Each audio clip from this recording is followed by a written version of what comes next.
You have got us information that if the TMC decides to walk away from UPA 2, in that case, the railway portfolio that has been held by the TMC could perhaps go to the DMK. DMK has expressed its desire and expressed interest. What more do you have on this?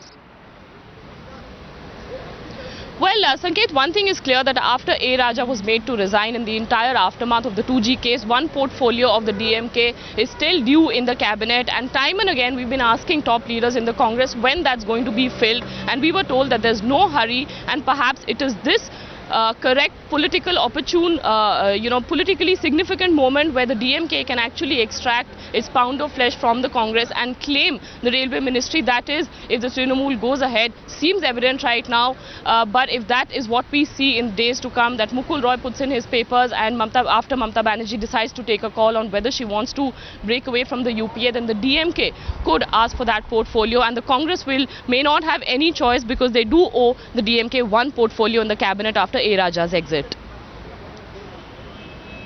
All right, Nanta Suneja, our correspondent, getting us all the latest details on the DMK actually expressing its interest in the railway ministry.